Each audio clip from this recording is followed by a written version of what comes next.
All right, good evening, ladies and gentlemen. Thank you all for coming tonight.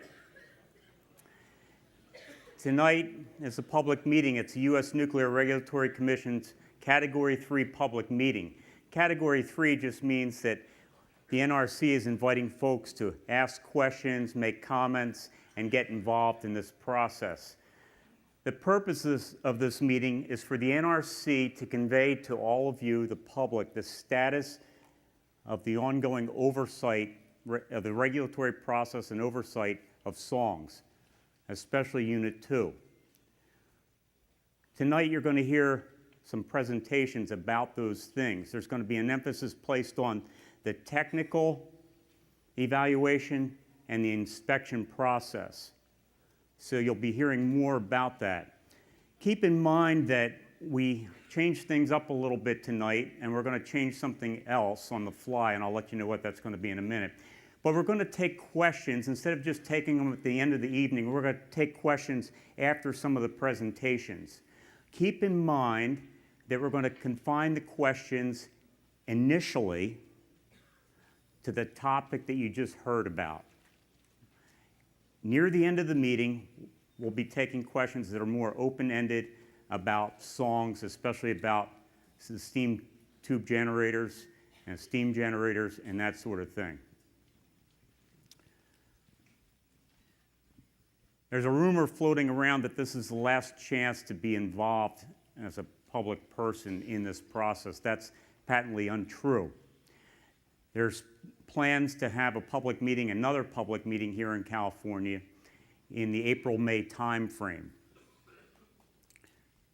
There's also going to be a meeting, a technical meeting on the East Coast between songs folks or medicine folks and the NRC somewhere around the end of March 25th. That meeting you can attend if you like, or you can listen to it. It'll be webcast. So what the NRC is trying to do is be open, transparent as possible. That's why they are having this meeting tonight, and we encourage you to be involved. My name's Rick Daniel, and I'm going to be co-facilitating the meeting tonight with this good-looking guy over here, Chip Cameron, the guy with all the hair. We're going to be coming to you with a microphone and taking your questions. Do us a favor, don't take the microphone from us. Just speak clearly and have your question formulated in your mind before we come to you. Let's talk about some administrative things. Anybody own a cell phone? If you have one of these, if you haven't already, just double check and make sure they're turned off. We'd really appreciate it. We don't want to have any quacking or barking dogs in the meeting. Signs. Signs are great in the right place, but I just ask you tonight, if you have any signs you're going to hold up, we don't mind you holding up a piece of paper as long as it's in front of your face. Don't hold it up and block anybody else's view, okay? Just be respectful of people around you. Exits.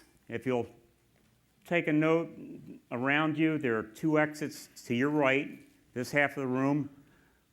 If we need to leave the building, you can either go out these 2 doors or the door in the back. This half of the room, to my right, your left, there are 2 exits here as well. You can go out. As soon as you go through the doors, you take a left and you're going to be outside. Or you can go out that way.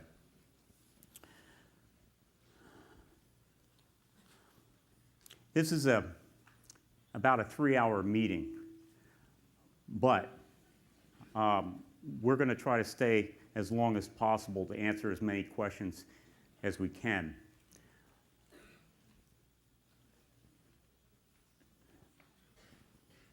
Keep in mind that there are many varying opinions in this room. We're going to try to have this meeting in a respectful manner. We want people to respect each other. We don't need any heckling.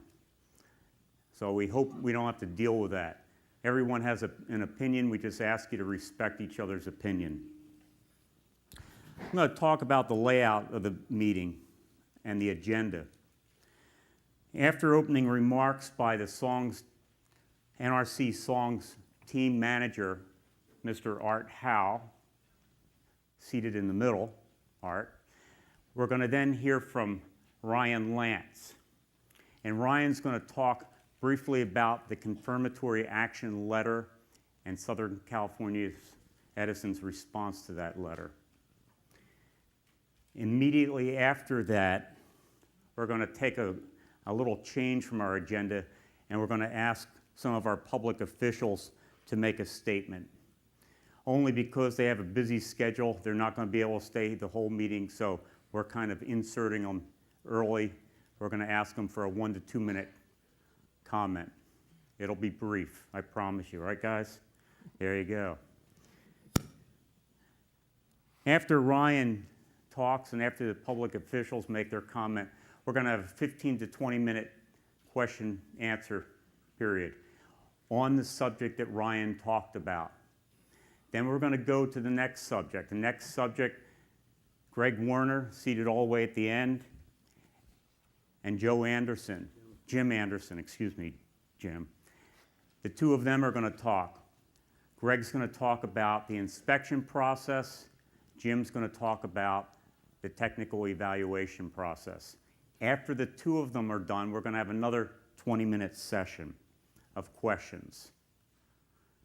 Then we're going to go to the Deputy Director of Engineering and Corporate Support. He's from Rockville, Maryland. That's why he looks, no, I'm just kidding.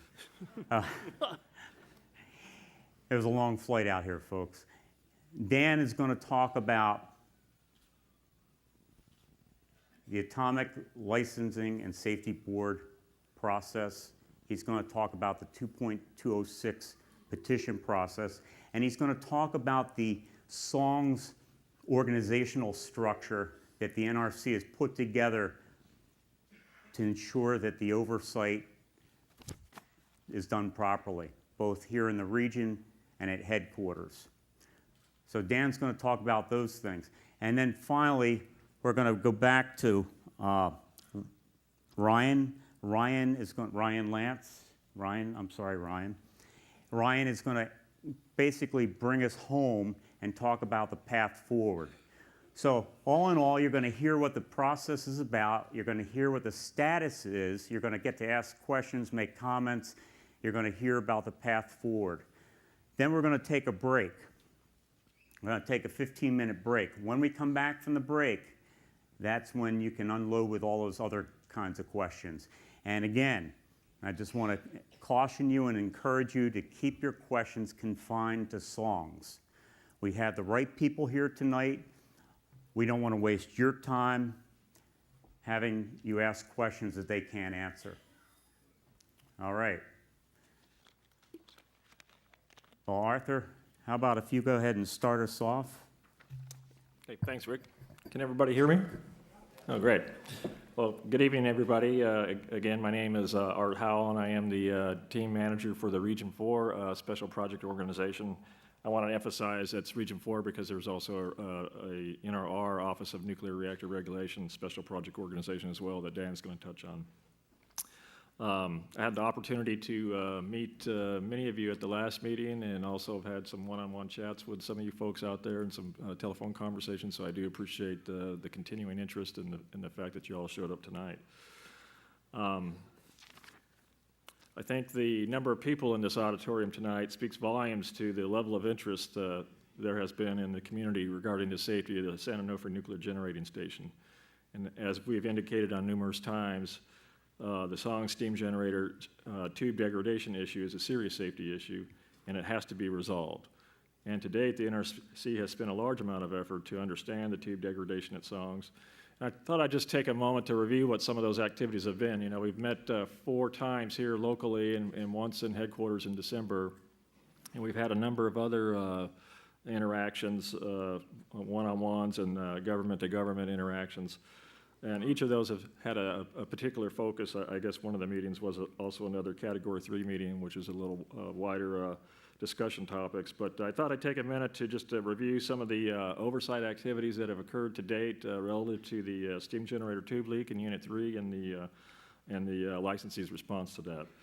So to date, we've conducted what an NRC calls an augmented inspection team, and that consisted of personnel from both the Region 4 office, the Region 2 office, and also multiple offices and headquarters to ensure that we had the right folks on that inspection effort. That exit meeting was conducted in, I believe, June, is that right? June timeframe, and a report was issued shortly thereafter. What you may not know is that we also conducted an independent assessment of the ARC's AIT review activities, and that report has not been issued yet, but we do plan to issue that. I think the current plan is to include that as an enclosure to the Cal Response Inspection Report, which I'll talk about in a moment. We did hire independent contractors to conduct that review for us, and so the idea there is that to get their input and then to address it as part of the Cal inspection report. We also conducted an AIT, or Augmented Inspection Team, follow-up inspection for the 10 unresolved items that were opened up during the AIT inspection. And I believe 8 of those 10 unresolved items have been closed already. 2 of them, one in particular involving thermohydraulic modeling, has yet to be closed, and we can provide a little bit of status for that particular issue tonight as we go through the presentation. We also have, as I mentioned, the Cal inspection effort ongoing right now. It's not completed yet. That's one of the main reasons why we wanted to provide status, is to let folks know where we're at with that inspection. And equally important is technical evaluation review, which is being conducted by experts in the Office of Nuclear Reactor Regulation. That process is the process that resulted in the issuance of these so-called requests for additional information, or RAIs, that you've probably seen thrown about over the last couple of months. And I'll come back and touch on that process in a moment. As I indicated already, we did form 2 organizations, one in Region 4 and one in the Office of Nuclear Reactor Regulation, to provide sole oversight of the San Onofre Nuclear Generating Station facility. Those organizations are up and running, and along with that, we formed an oversight panel, which has one of the main charges of making a recommendation on restart to agency senior managers. I mentioned the 4 public meetings here locally, and the one in headquarters back on December 17th or 18th on the request for additional information. And then Rick indicated that for sure we plan to have at least one more public meeting, certainly an exit meeting between the NRC and the licensee on the Cal inspection, and also the results of the technical evaluation review. As Rick indicated, we believe that the timing of that meeting is likely to be late April. Wouldn't be any earlier than that, but that's the current plan. And then we also have a plan to have another technical meeting in headquarters, I think principally to talk about some additional requests for additional information that will be issued shortly. In addition to that, we've had numerous briefings of members of the congressional staffs, and also to Senator Feinstein and Senator Boxer.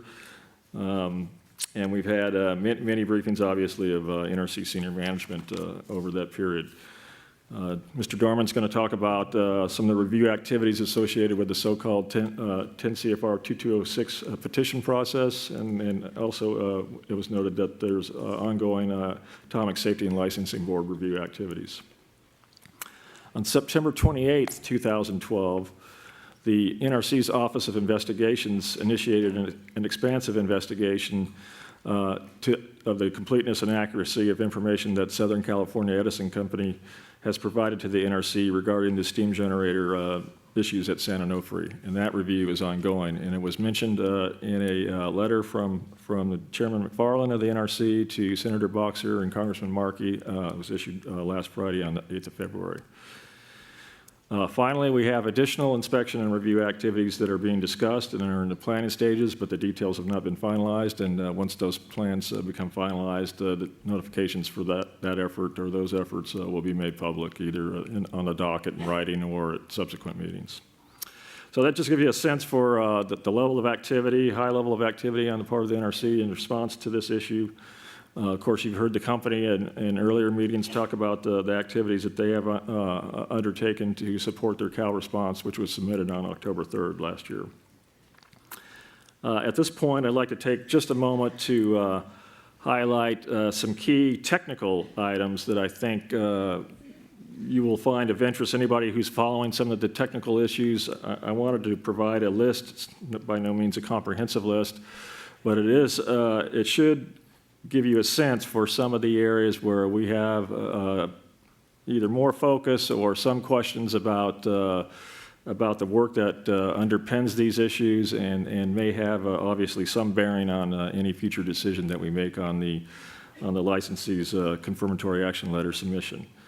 And so I'm just going to tick through these real quickly. I think Greg and Jim Anderson will be touching on some of these, as well as Dan Dorman and perhaps Ryan as well.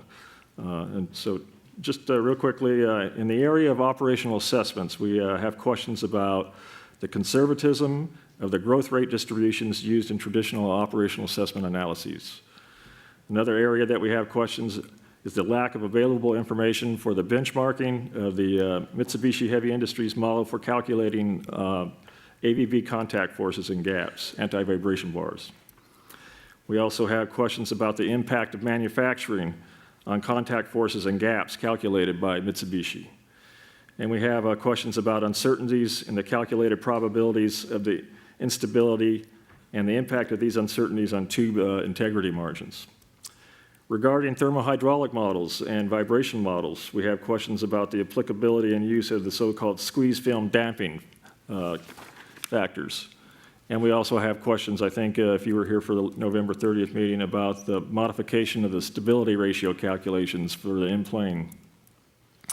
Regarding so-called requests for additional information, I mentioned there are 32 that have been issued to date. I believe there's 5 others that are ready to go, and then there's a number of others that are getting queued up behind those other 5. I believe the licensee has responded to almost all of them, 28 out of the 32. There is one RAI in particular that we're still waiting for the response on, and like I said, since we don't have the licensee's response, it's hard for us to tell you, impossible for us to tell you how they will respond. But that has to do with information that we requested from the licensee about the ability to demonstrate that the steam generator tube integrity can be assured during the operating period over the full range of operating conditions. And so that question is still outstanding, and we should be getting the licensee's response in the not too distant future. And then finally, at least for my remarks, there is one other question that was talked about, technical question that was talked about at the November 30th meeting, and that has to do with the reliance of the anti-vibration bars to provide in-plane structural tube supports and whether or not that constitutes a design change. So with that, I just want to kind of summarize where we're at in the process and then turn it over to Mr. Lance. So during this presentation, the NRC will discuss the status of both the confirmatory action letter inspection and the technical evaluation review. There are a number of areas that Edison needs to provide additional information, as I just indicated, in order for us to complete our inspection and review activities, including an evaluation of tube structural integrity for up to 100% rated thermal power, as I just alluded to, and various other aspects of the operational assessments. Greg Warner will be discussing the CAL inspection activities, and the key requests for additional information will be discussed later by Jim Anderson. We will take as much time as we need to make a restart decision, and our decision will be based on safety. NRC must have reasonable assurance that the steam generator tube integrity program will be maintained. Tonight's meeting is to inform those interested in songs about the current status of the NRC's review and to answer questions related to the song steam generators. We will shore up that conclusion and make that conclusion based on the information from those reviews, and then try to answer any or provide any information on any interim conclusions tonight, bearing in mind that the work is largely still in progress and there's still much work to be done. So there's no decisions regarding restart at this time, and that decision will not occur until at least the end of April at the very earliest. And with that, we value your input and encourage you to ask questions and make comments during tonight's presentation. So at this point, I'd like to turn the meeting over to Mr. Lance. Right? All right, thank you, Art. Now, can you hear me okay? All right, excellent. I get the honor of doing a little bit of background, tell you what the CAL actually said, where we think the status of that is, and folded in there will be some of Edison's actions that they've taken to address the CAL actions.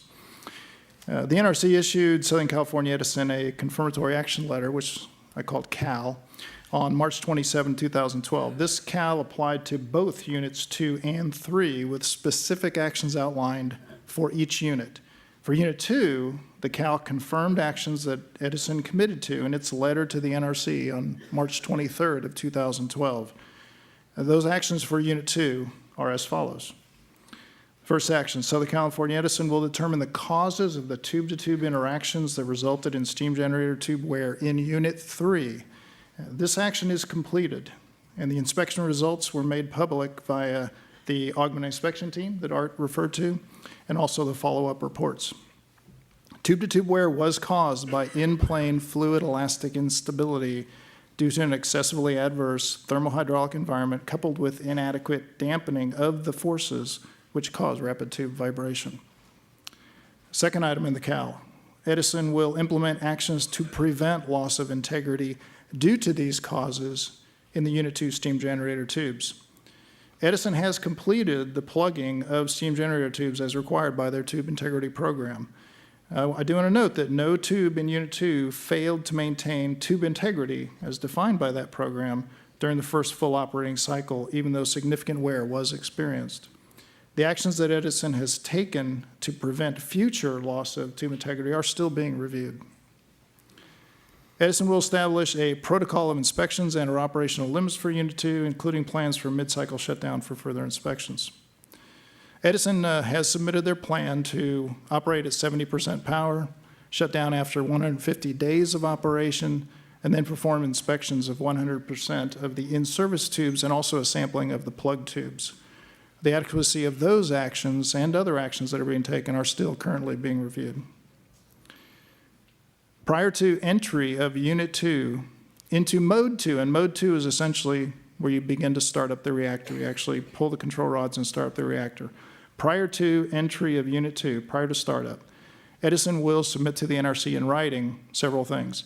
The results of their assessment of the Unit 2 steam generators, protocol of inspections and operational limits, scheduled dates for mid-cycle shutdown for further inspections, and most importantly, the basis for Edison's conclusion that Unit 2 can operate safely and as required by NRC regulations.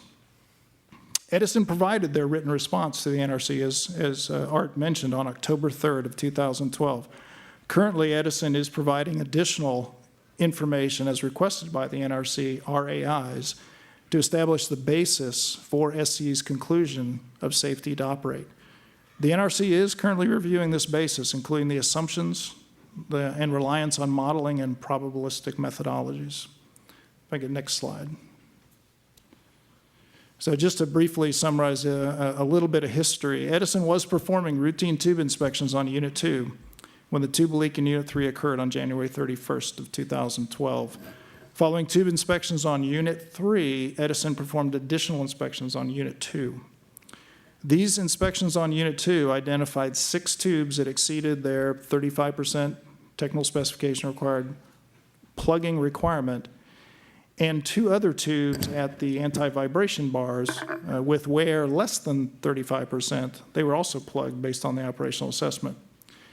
In addition, for Unit 2, 507 additional tubes were plugged as a precautionary measure at the retainer bars and in those areas that were deemed to be most susceptible to fluid elastic instability, tube-to-tube wear, based on those Unit 3 inspections.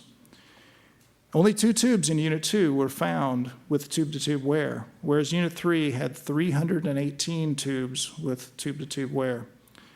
A selected group of tubes were also staked, and that involves, you might have seen the model out in the hallway, it involves securing a steel cable on the inside of a tube that's been removed from service, that's been plugged, to alter the natural frequency of that tube and inhibit excessive vibration of that tube. In their CAL response for Unit 2, Edison performed 3 different operational assessments, and these are the forward-looking assessments as to the ability of the plant to maintain operation during that cycle. Each of those assessments had different approaches to attempt to provide assurance of those results. As Art mentioned, we are reviewing currently each of those assessments, and you'll hear more details about that from Greg Werner and Jim Anderson as they talk about specifics of their inspection and technical evaluation activities. At this point, I'd like to turn it back over to Rick. Thank you, Ryan. This is where we're going to deviate from the agenda a little bit. Chip is going to be taking comments from our elected officials. When we come back, we'll be going back to Ryan. You can ask questions about what you heard him talk about. So 15 to 20 minutes, okay? Go ahead, Chip. Okay, thanks, Rick. And just please introduce yourself. Okay. Yeah, I'm Don Mosier. I'm a council member from the city of Del Mar, and I'm also a scientist at Scripps Research Institute. I wasn't paying attention to this issue until last year. The example of Fukushima raised our concerns about public safety of nuclear reactors. And our city's concern about safety of San Onofre was raised after the failure. And the more we learned from the NRC's work, the more technical data we learned, the larger our concern became. So we were one of 8 coastal cities to adopt a resolution asking for no restart to a full license amendment hearing. And our council reached that decision after hearing conflicting testimony from Southern California Edison people and from Dan Hirsch and Arnie Gunderson and other nuclear experts who had totally opposite opinions. Safety is very important for a public official, and our council decided that a restart of San Onofre with our current level of knowledge is unsafe for our citizens. And we were recently joined by the San Diego County School District, who adopted a resolution identical to ours. I just want to close by saying a little something about modeling, because in my day job as a scientist, I use computer modeling. There was a computer model used for this design. The design failed, was flawed. Now we're using computer models to assess risk. No computer model is valid until it's been tested in a real life situation. And the only way to test it is to run the reactor at full power and see if your computer model is verified. And the question I'm going to leave for answer later is, can a restart at 70% predict safety when this reactor was designed to run at 100%? And must the reactor be run at 100% to meet the licensing conditions? So I'd like to end my comments there. Thank you. Thank you, Don. Yes, sir. Thank you for that. I'm here tonight representing San Diego Mayor Bob Filner, and I'd like to read Mayor Filner's letter into the record. Dear Commissioners, I write this letter in regards to Southern California Edison's request for permission from the Nuclear Regulatory Commission to restart Unit 2 nuclear reactor at San Onofre Nuclear Generating Station for 5 months at 70% power to determine if the same problems that caused the failure of the steam generator in Unit 3 on January 31, 2012 will reoccur. The NRC has previously determined that both Unit 2 and Unit 3 steam generators had similar serious design flaws and errors in computer models used for the design. The restart of Unit 2, even at reduced power, is a dangerous experiment that threatens the safety of 8.2 million Southern California 8.2 million Southern California residents living within a 50-mile radius, including much of San Diego. Any decision on the potential restart of Unit 2 should be preceded by a public, transparent license amendment hearing before the NRC with sworn testimony by experts who support or oppose the restart, so all impacted residents can understand the risks involved. The Public Utilities Commission is investigating the customer rate charges associated with the year-long shutdown of songs. Any decision to restart Unit 2 should consider public safety first. But also the high cost to consumers for reduced power generation of 700 megawatts versus 2,200 megawatts when SONGS was fully operative.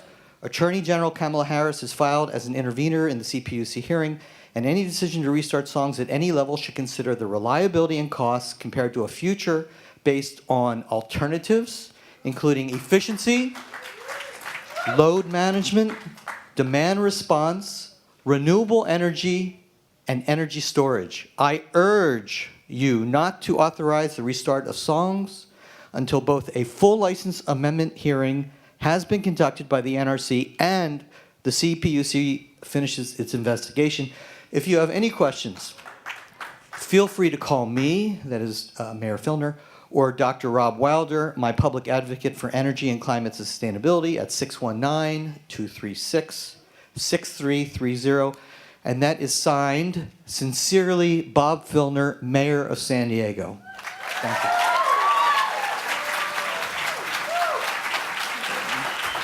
And just for everybody's information, can you just tell us who you are? Your name. I'm that fellow that he mentioned, Dr. Rob Wilder. Okay. Thank you, Dr. Wilder. Yes, sir. Ladies and gentlemen, good evening. NRC leaders, thank you for holding this meeting. I'm Dave Roberts, and I am a county supervisor in the county of San Diego. I'm the first new elected supervisor in 18 years in San Diego. I'm also the father of 5 young children. This issue is critical to San Diego County. When I was elected, I believe one of the main reasons I won my election to represent not only the 640,000 people in my district, which includes, my district is 60% of the city of San Diego, where Mayor Filner is mayor, plus I have 4 other incorporated cities in my district. But I believe it's also my responsibility to speak on behalf of the 3.2 million people in the county of San Diego. I'm here today to testify to ask that SONGS remain closed until every safety issue has been resolved. Public safety, and not money and not nuclear power, must be our #1 concern. I'm also extremely concerned about worker safety at this plant, and I hope the workers recognize that fact. So the San Onofre reactors must not be restarted until the NRC's investigation is thoroughly completed and the public has been assured of the plant's safety. The NRC was created, and I quote, to ensure the safe use of radioactive materials while protecting the people and the environment. There's over 7.4 million people that live within 50 miles of San Onofre. Many are in my district. And they deserve to have the peace of mind that these reactors are safe and pose no health risk to their families. The people of San Diego must be able to sleep at night knowing that this plant is safe. It's critical that the NRC conduct its investigation at San Onofre in an open and transparent manner, and that any and all corrective actions be taken at the plant. It's also important that we cut through all the rumors and innuendo and get right to the only question that matters and to answer that question. And that question is this plant safe? Until the answer is yes, I urge you not to restart San Onofre. Thank you very much. Thank you very much. Yes, sir. Good evening. My name is Mike Nichols, and I'm the mayor of Solana Beach, California. We are a small coastal community located about 30 miles downwind of San Onofre in San Diego County, obviously. Thank you, Mr. Roberts, for being here this evening representing San Diego and our community. We, public safety to us is #1, and I'm here tonight representing the community and our city council, and our city council unanimously voted to support the recommendations brought forth by Senator Boxer and Senators Feinstein. With that, we call for a full, thorough, and transparent investigation regarding the operations, the design and the engineering, the safety of not only the plant, but the safety of the workers, the emergency preparedness and evacuation of the affected areas in case of disaster, and the geological issues, including tsunamis and earthquakes. and how all of these relate to the facility that you're looking at today and this evening. Now, I'm not a scientist, and I don't think you really need to be a scientist to understand what it means to our region if there is a disaster, and the effects to our economy, our environment, our community's health, and most of all, our quality of life and our families. We appreciate the fact that you are taking safety as your #1 priority. With that, we want to just let you know that you're entrusted with our public safety and the 8 million individuals who live within the area surrounding Songs. We hope that you would conduct an adjudicated hearing with sworn testimony and a license amendment agreement process as outlined by Senator Boxer before allowing any of the units to restart. We appreciate your time and attention to this, into this endeavor. Thank you very much. Thank you very much. Yes.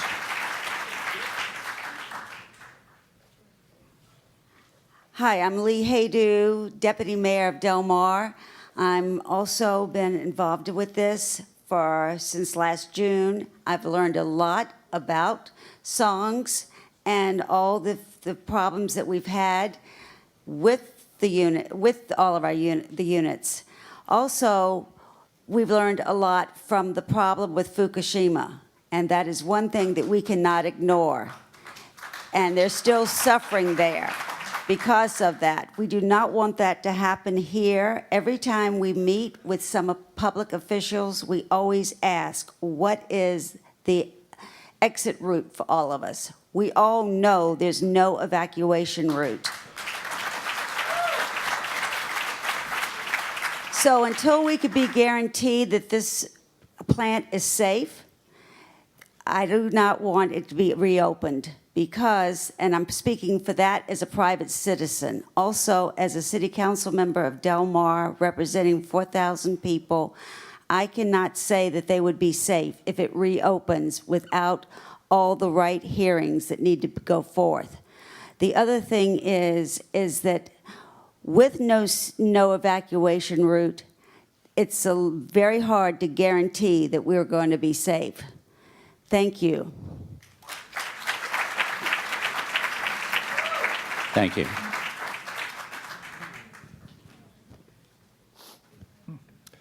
Hi, I'm Andy Schrader, representing Los Angeles City Council member Paul Koretz, who represents 250,000 people in the city of Los Angeles.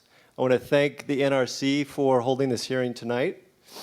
Southern California Edison has long been a strong partner with LA's Department of Water and Power in providing a safe, affordable, reliable grid for all of us. My boss has had an excellent working relationship with Edison for many years and has a number of friends among their employees. He looks forward to a continuing good relationship.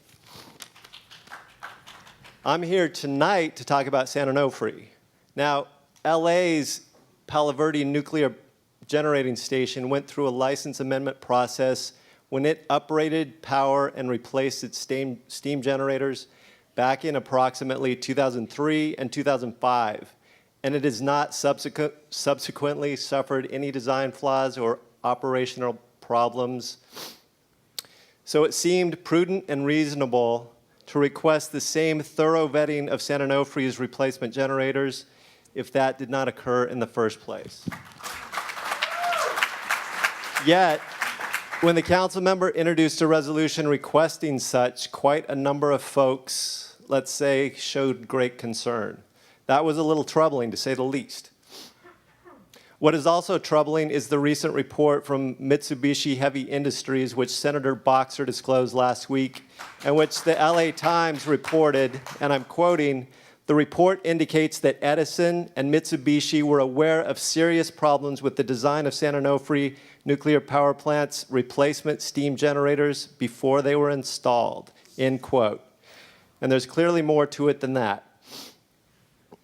Also troubling is that you scheduled this meeting conveniently tonight during a big news cycle during the State of the Union, which has been scheduled for months.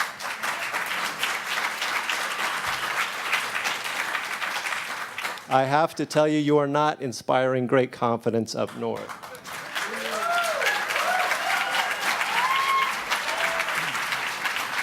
And frankly, that's what you most need to inspire with dealing with nuclear power. Confidence from electeds and from the public. Any wrong decision will seriously impact the entire nuclear power industry at a time we desperately need to get off of coal. Now, there's no stronger advocate for workers' rights and fair wage jobs than my boss. What you decide about San Onofre steam generator seriously affects the lives and safeties of all these workers and of our neighbors here surrounding the plant, all of which are very important to my boss. I know there are serious financial considerations concerning San Onofre. I want to give you a few from where we sit in Los Angeles.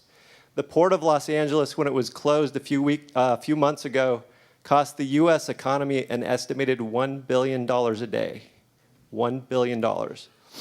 Anything goes wrong with San Onofre, it goes wrong with the busiest port in the country.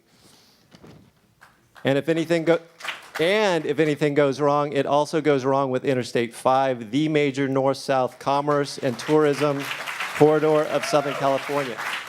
That's billions more dollars at stake for the California economy. And we've heard a lot about evacuation plans. I want to say it very clearly, evacuation is not an option for 10 million people.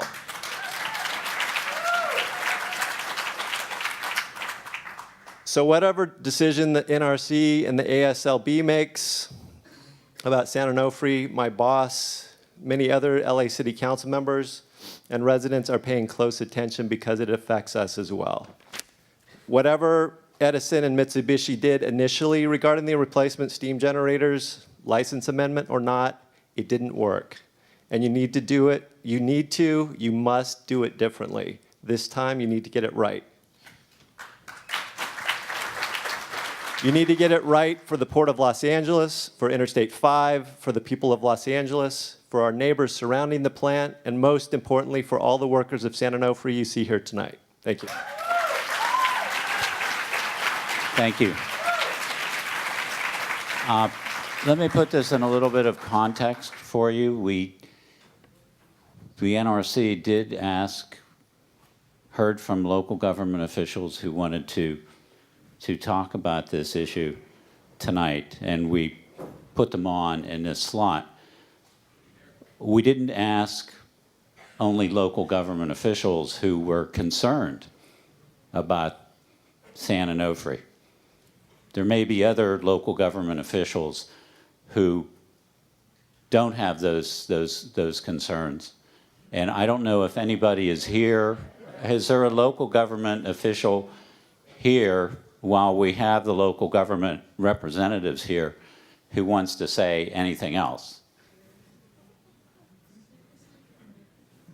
Okay. All right. So, are we ready to go for questions on Brian's? We're ready to go. All right, as I mentioned earlier, after these folks spoke, we're going to take questions for Ryan Lance having to do with the confirmatory action letter. Mike, why don't you step to the aisle and I'll get to you.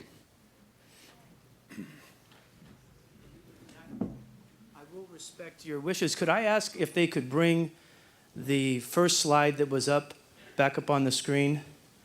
I'm not going to say anything about the fact that all the first rows are reserved for the SCE people, or that there's absolutely no diversity up on the table up there. But could you bring the first slide? Thank you. The first slide. One more. If you wouldn't mind. No, one more. The one that has the CAL on it. The 2 CALs. Keep going. There we go. Now I want to point something out and then ask a question. In the CALs, you ask for SCE to determine the causes of the tube-to-tube interactions that resulted in steam generator tube wear in Unit 3, and you directed them to do that. However, with regard to Unit 2, if you drop down, you did not direct SCE to determine the causes of sustained wear in the Unit 2 steam generators. Will you agree, since you're thinking about starting up the steam generators for Unit 2, will you agree to amend the CAL and direct that SCE report to you the causes of the wear that was sustained in the Unit 2 generators? And will you agree to do that, to recommend that to the NRC? Thank you. Thanks, Mike.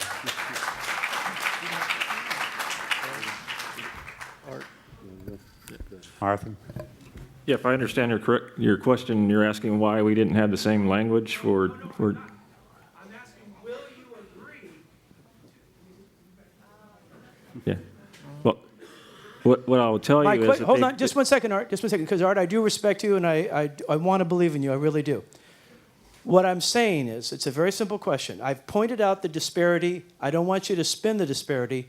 I'm asking you, will you amend the CAL to direct that Southern Cal Edison determine and report the causes of the sustained wear in generator number 2? That's the question.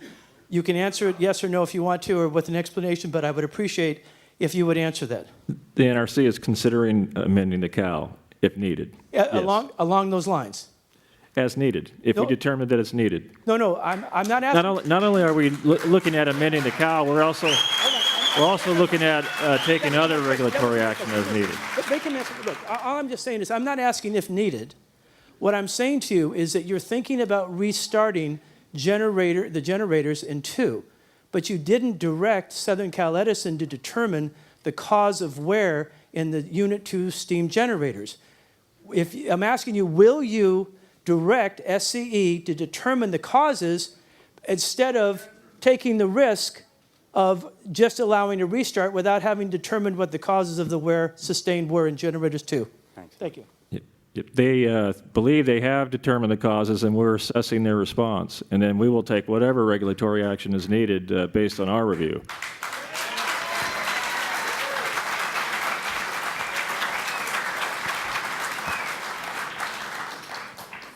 Do we have some other questions on the presentation? And I think this is Seth. Introduce yourself to us, please. And we are taking questions on Ryan's presentation. Sure. Seth Eaker, Seal Beach Chamber of Commerce, representing 350 member businesses and the residents of Seal Beach, California, and Orange County. Could you provide some background on the organization of the NRC, the roles that are being played by Region 4, because I think you touched on that in the report, the NRR and the ASLB? Who ultimately is making the decision for the restart of Unit 2? Okay, a very, very good question. We have a presentation coming on that, Seth. And when you hear that presentation, if you still have a further question on organizational issues, we'll go back to you. Okay? Promise. All right. Okay, let's go back to these people, and then Rick will go back over to you after a couple questions, okay? Yep. You have Mr. Lemon. Hi, I'm Richard Gardner. I'm representing myself. I think it would be good to try to put some of this in perspective. Could someone try to draw a picture of what the worst case scenario is on a single failure, let's say multiple tube failure, and what the maximum release of radioactive material could be from the site? Now, I didn't say a LOCA. I didn't say any major fuel rod problem or a guillotine break in the main reactor coolant pressure lines. I'm talking about this that we're dealing with now, so that we can try to put things in perspective as to what we're talking about. I'll try to answer that question. I'm Greg Warner out of Region 4. From a accident analysis, one tube is considered a rupture, have a double-ended guillotine rupture. Multiple tube ruptures have been reviewed and are not a credible accident. So with one tube that ruptures, tube leak will vary approximately 400 to 500 gallons per minute from what I recall. As far as the amount of accident dose that's released, I'm not, I'd have to go back and look at the data, but that's been reviewed and is considered as part of the analysis for licensing of any reactor. Okay, anybody else on the panel want to? Yeah, just to add to that, the steam generator tube rupture that Greg described, that's a design basis accident. It's not a limiting design basis accident, which means when that accident occurs, it is not the accident that's analyzed that will challenge the fuel, which if fuel is challenged, that's where you can result in a large release to the public. This particular accident, a steam generator tube rupture, does not challenge the fuel, and the plant is designed to handle that without a significant release of radioactivity. Okay, Rick, can I take one more here Sure, and then we'll go to you? Okay.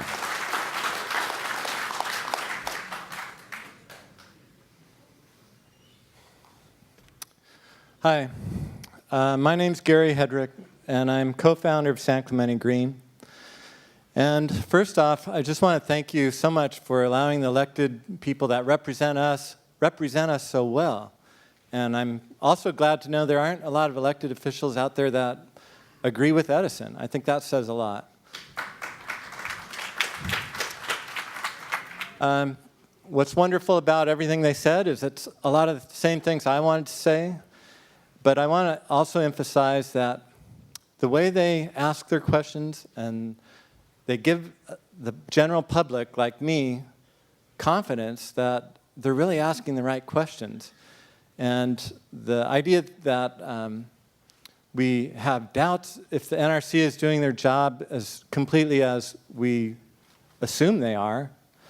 And we hear things that was mentioned already tonight about that Boxer and Markey have a document in their possession that proves Edison intentionally went forward installing steam generators that had safety design flaws in them. So they were aware of that, and somehow they got past the NRC. And, we're all human, we make mistakes, but why is it that the public is not allowed to see that document? I mean, that undermines our credibility with you, or vice versa. I mean, we have a hard time as just common citizens understanding why the agency that's supposed to protect the public is withholding a document that shows there's serious wrongdoing. You're guilty by association in that arrangement.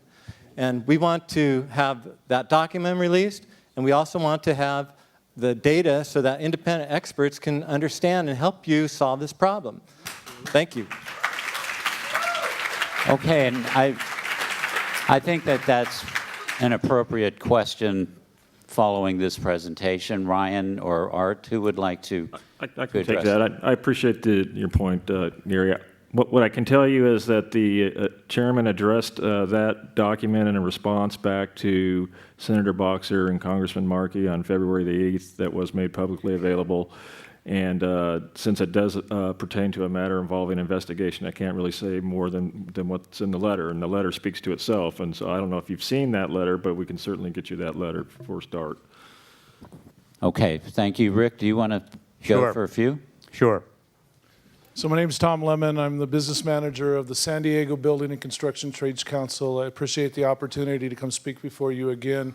As you can tell, we've brought a lot of construction folks here, and construction at San Onofre is very important to us. But my question, which we'll also have a comment in, is about safety.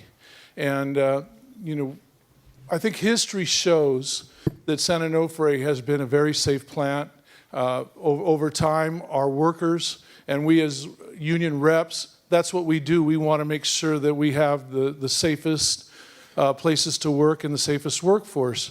And a lot of that has to do with faith in folks like you, people who are looking at the process, understanding the science behind what's going on at San Onofre. And we really believe in the process, and we think that as you guys go through and you look at this and understand the science, that at the end of the day, we're going to be safe and our workers are going to be safe. And the plan that Edison is putting forward is to run the plant at the 70% makes sense. You get a chance to actually see if the idea of running it at less and having less fluid flow actually stops the tube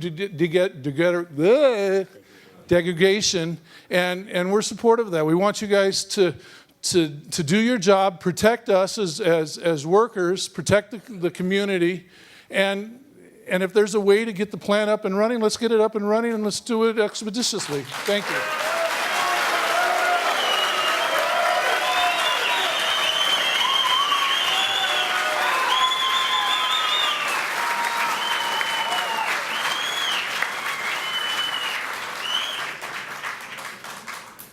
Hey, Rick, just a quick comment, and thank you for those comments. You mentioned that the NRC might allow the plant to operate at 70% power to gather data. That's completely untrue. I mean, if the plant is safe to operate at 70% power, if we actually decide it is safe to operate at 70% power, it'll not be allowed to start up to gather data to validate their results or our results. We'll be confident that they're safe before we allow them to start up.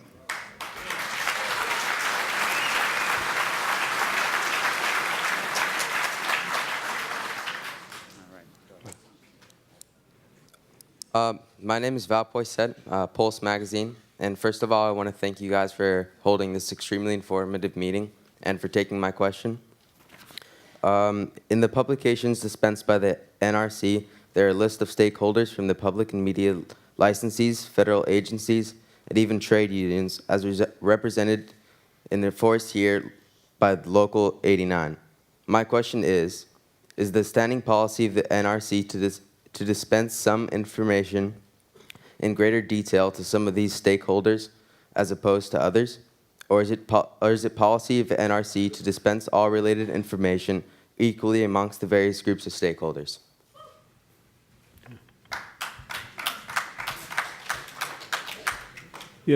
Record information related to decisions before the NRC are to be made publicly available in the agency's document management system called ADAMS. It's available through the NRC's website. That applies to any record information that is publicly available. Reasons why it may not be publicly available would be if it was security related, as an example, or if it was proprietary information. If a licensee or a vendor asserts a proprietary designation, they're required by the Commission's regulations to provide an affidavit as to the basis for that proprietary information, and the staff will review that and make a determination whether that was appropriately designated. If the staff has reason to challenge that, the process would require us to go back to the licensee or the origin of that information and give them the opportunity to either withdraw it or replace it with publicly available information. So, but the short answer to your question is it's to make all the information publicly available through ADAMS. Ladies and gentlemen, we're only going to be able to take a few more questions in this segment. However, your questions that are being asked, you can ask them later on. So we are going to get to you, hopefully. Don't be alarmed if we don't get to all of you on this one presentation. Yeah, Ray Lutz with Citizens Oversight. In your presentation, you said that you found the cause of the wear and so forth and the break, and it was because of vibration of the tubes because of fluid elastic instability. That's like saying the train went off the tracks because the wheels weren't made right. And we want to know why this happened. In other words, you have to go back and find out what was it in the process that allowed this error to occur. Because there's no confidence in the process right now. If Edison says, now, we've come up with a new solution and it's going to be right, then what is the confidence that that new process that they're putting in place isn't the same one that broke to begin with? And without an open process, a hearing that we've all been talking about, how can that happen? So the question is, how do we get a hearing to occur? What is it going to take to get the NRC to have a hearing?